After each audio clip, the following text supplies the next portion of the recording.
राज्यात सध्या महागाईचा विषय बराच गाजतोय।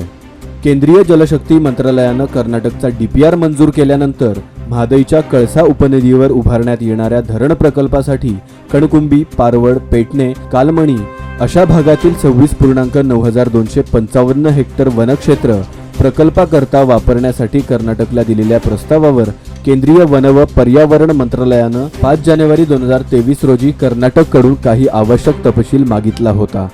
कर्नाटकनं पहिल्या टप्प्यातील परवान्यासाठी लागणारी आवश्यक माहिती 14 जानेवारी 2023 रोजी मंत्रालयाला सादर केली। त्यामुळे पुढील काही दिवसात कर्नाटकला पहिल्या टप्प्यातील पर्यावरण परवाना मिळण्याची शक्यता निर्माण झाली आहे।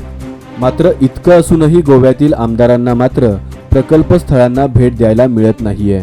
याच पार्श्वभूमीवर गोव्यातील सर्वपक्षीय आमदारांना कर्नाटकात महादाईच्या प्रकल्प स्थळांना भेट देऊन पाहणी करण्यासाठी कर्नाटक सरकारकडे प्रस्ताव पाठवणार असल्याची माहिती जलस्रोत मंत्री सुभाष शिरोडकरांनी दिली आहे। In the answer, we have mentioned that 21.5 crores. Instead of that, it should be read as 1.5 crores, which is the budgetary provision for this year. Then, Speaker, another correction in unstarred LAQ number 141. There we had given the reply that no, regarding one sub-question. There I would like to make a correction that we will write to the government of Karnataka to permit all party delegation, MLA delegation for site inspection, and if agreed, government will arrange for the same.